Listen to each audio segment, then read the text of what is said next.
एक बात पूछूं आपसे, सच सच बताइए, क्या आपको भी कभी लगता है कि आप इस घर में सब कुछ करती हैं, लेकिन फिर भी आपको ही सबसे कम समझा जाता है? हर किसी की ज़रूरत का ध्यान रखती हैं आप। कौन क्या खाएगा, किसकी तबीयत ठीक नहीं है, किसके एग्ज़ाम हैं, किसकी शर्ट प्रेस नहीं हुई, सबकी दुनिया आपसे चलती है। पर जब आप थक जाती हैं, तो कोई यह नहीं कहता कि आप बैठ जाओ, मैं कर लेता हूँ। आपकी थकान सिर्फ आपकी रह जाती है। आपका रोना बस तकिए के कोने में सिमट कर रह जाता है और आपका दर्द एक चुप्पी सी बन जाती है। क्या कभी आपने महसूस किया है कि आप बैठे बैठे खुद से ही पूछ रही होती हैं कि मैं क्या सिर्फ काम करने के लिए हूँ, मेरी कोई फीलिंग्स नहीं? और सबसे दर्द की बात पता है क्या है? जब आप मुस्कुरा कर घर संभालती हैं, लोग कहते हैं तुम्हें तो आदत है, तुम तो स्ट्रांग हो ना। लेकिन उन्हें कौन समझाए कि एक स्ट्रांग औरत भी कभी कभी सिर्फ समझने वाले कंधे की तलाश में रहती है। ये वीडियो उन्हीं सब लम्हों के लिए है, उन सांसों के लिए जो आप घुट कर लेती हैं, उन आंसुओं के लिए जो किसी को नहीं दिखाते, और उस अकेलेपन के लिए जो आपको तब महसूस होता है जब घर में सब होते हुए भी आपको लगता है कि कोई भी आपका नहीं है। मैं ये वीडियो इसलिए बना रही हूँ क्योंकि औरत का दर्द सिर्फ वो औरत समझ सकती है जो खुद भी हर रोज़ मुस्कुराकर दर्द छुपाती है, जो खुद भी एक वक्त पर सबके लिए खुद को भूल चुकी होती है। इसलिए ये वीडियो मैं किसी ज्ञान के लिए नहीं बना रही, मैं बना रही हूँ उस औरत के लिए जो रोज़ अपनी आंखों में आंसू संभालती है और फिर भी सबके लिए मुस्कुराहट बन जाती है, क्योंकि उसका दर्द कोई मर्द नहीं समझ सकता और हर औरत की कहानी किसी दूसरे औरत के दिल से ही लिखी जा सकती है। यह वीडियो आपके लिए है, खुद को याद दिलाने कि आप सिर्फ इस घर की नौकरानी नहीं, आप इस घर की धड़कन हैं। कितनी बार ऐसा हुआ है कि घर में कोई बात चल रही होती है और जैसे ही हम कुछ कहने लगते हैं तो बेटा बोल देता है, अरे मम्मी आपको क्या पता। वो एक लाइन सीधा सीने के आर पार चली जाती, जैसे हमारे अनुभव, हमारे सालों की मेहनत सब एक झटके में बेकार हो गए। लेकिन सच्चाई यह है बहनों, दुनिया अब बदल रही है। हर दिन कुछ नया, हर दिन कुछ अपडेटेड। अगर हम वही पुराने ख्यालों में अटके रहेंगे ना, तो यह दुनिया हमें पिछड़ा ही समझेगी। इसलिए खुद को थोड़ा थोड़ा करके अपडेट करना ज़रूरी है। फ़ोन आप लेते हैं तो सिर्फ फ़ोन में स्टेटस ही आप मत देखिए, थोड़ा न्यूज़ पढ़िए। यूट्यूब पे सिर्फ रेसिपी ही मत देखिए, थोड़ा दुनिया को समझिए, बदलती ट्रेंड्स को जानिए। देखो कौन से ऐप्स चल रहे हैं आजकल, बच्चे क्या सुनते हैं, कौन सी फिल्में या वेब सीरीज़ उनकी सोच बना रही हैं, ताकि आप यह भी जान जाओ कि ये सही चीज़ें देख रहे हैं या गलत। सोचिए ना, जब अगली बार बच्चा कुछ बोले और आप उसी भाषा में उसे जवाब दें, तो उसका चेहरा देखने लायक रहेगा। हैरानी, गर्व और थोड़ा सा डर सब दिखेगा। तो इसका सोल्यूशन क्या है? हर दिन 15-20 मिनट खुद को दीजिए। गूगल पे जो ट्रेंडिंग है वो पढ़िए, यूट्यूब पे न्यूज़ ब्रेकडाउन देखिए, रील्स देखिए, पर यह जानने के लिए कि आज की सोच क्या है। और फिर देखना, कल को कोई भी आपसे यूँ नहीं कहेगा कि मम्मी को कुछ पता ही नहीं होता, बल्कि यही कहेगा कि मेरी मम्मी सबसे समझदार है। और वो दिन जब आएगा ना, तो जो इज्जत आंखों में दिखेगी वो किसी शब्द से कहीं ज़्यादा गहरी होगी। कभी कभी ना हमें खुद पता नहीं होता कि हमारे अंदर क्या क्या छुपा है। हम दूसरों को तारीफ़ करते करते खुद की काबिलियत को नज़रअंदाज कर देते हैं। कभी पापड़ बेलते हुए, कभी अचार लगाते हुए, कभी सिलाई कढ़ाई करते हुए, या बच्चों के टिफ़िन सजाते हुए हम समझते हैं कि यह तो रोज़ का काम है। लेकिन बहन, ये तो हुनर है। और अगर यही काम हम थोड़ा सलीके से, थोड़ा सोच के साथ करें ना, तो यह सिर्फ घर चलाने वाला काम नहीं, कमाई का जरिया बन सकता है, पहचान बन सकता है। टिफ़िन सर्विस शुरू कीजिए, घर का अचार पैक करके बेचिए, व्हाट्सएप ग्रुप में अपने बनाए रजाइयाँ, क्रोशे के सुंदर डेकोरेटिव आइटम्स दिखाइए। कपड़े सिला आता है तो बच्चे के फ्रॉक्स या लेडीज़ सूट की स्टिचिंग शुरू कीजिए। केक बेकिंग में दिलचस्पी है तो वो बर्थडे और सेलिब्रेशन से केक्स की ऑर्डर लीजिए। मेहंदी लगाना आता है तो त्योहारों और शादी में मेहंदी आर्टिस्ट बनकर जाइए।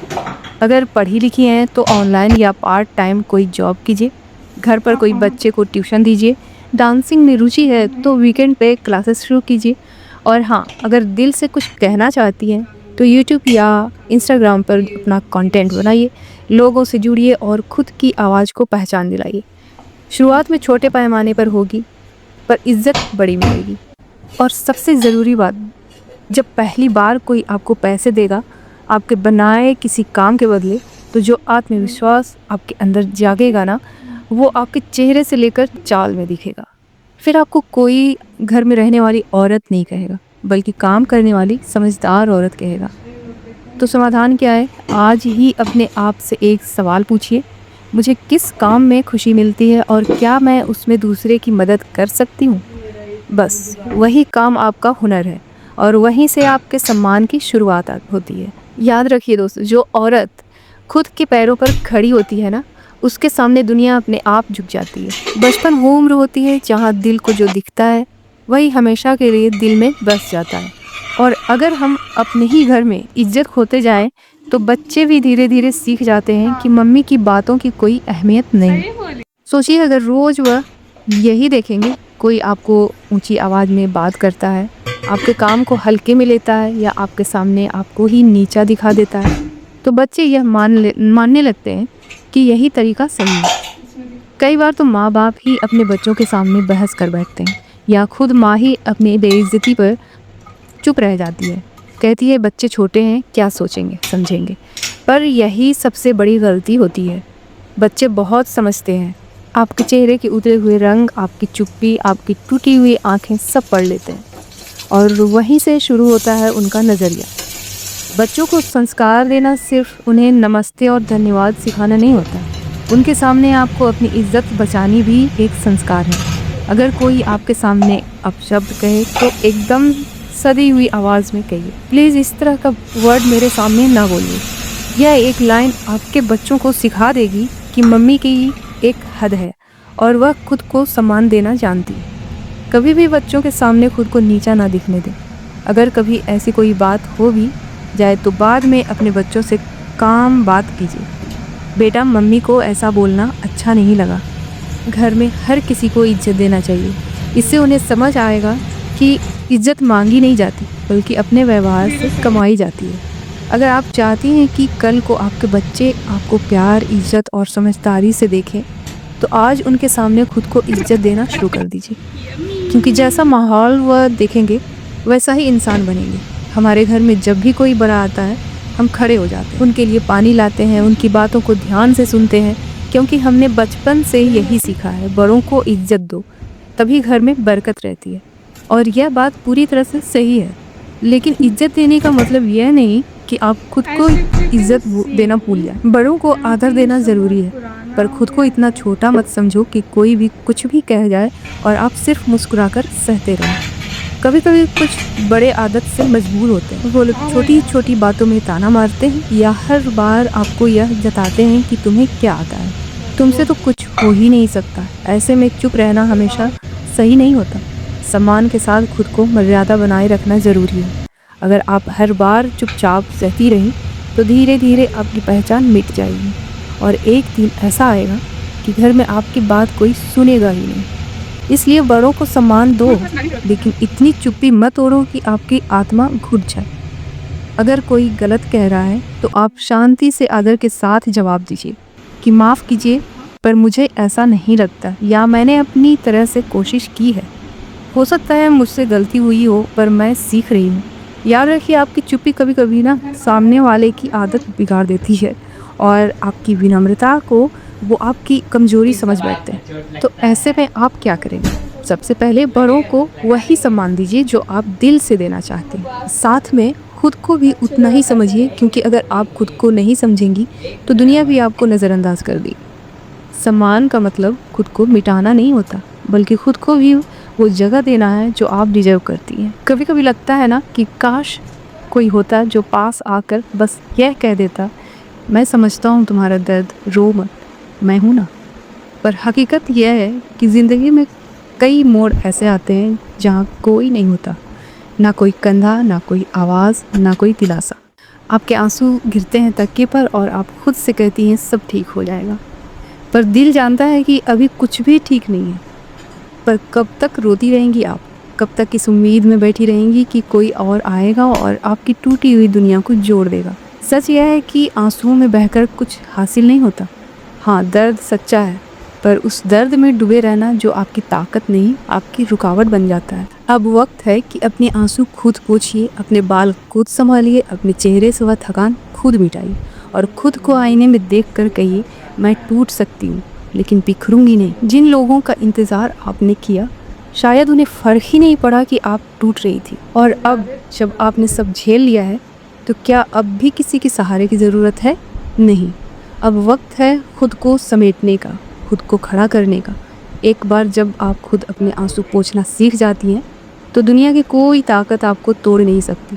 आखिर में एक बात याद रखिए, जब आप खुद के लिए खड़ी होती हैं, तो आपकी परछाई भी साथ देती है। पर जब आप सिर्फ रोती रहती हैं, तो खुद की परछाई भी आपसे दूर हो जाती है। इसलिए अब और नहीं, अब वक्त है मुस्कुराने का, अपने लिए चलने का, अपने लिए जीने का, सिर्फ अपने लिए। हर सुबह आप सबसे पहले उठती हैं, सबके लिए चाय, बच्चों की टिफ़िन, घर की सफाई, राशन की लिस्ट, सासू माँ की दवा, पति की फ़ाइल और फिर पूरे दिन खुद को भूलकर सबके लिए जीती रहती हैं। क्योंकि आपको बचपन से सिखाया गया है, अच्छी बहू वो जो सब कुछ अकेले कर ले, अच्छी बीवी वो जो शिकायत ना करे, अच्छी माँ वो जो थकने का नाम ना ले। पर सच बताइए, क्या आप थकती नहीं हैं? क्या आपका मन नहीं करता कि कोई पूछे तुमसे कैसी हो? देखिए, अगर आप सब कुछ अकेले करती रहेंगी, तो लोग यही मान लेंगे कि अरे, इससे अच्छा और कौन करेगा।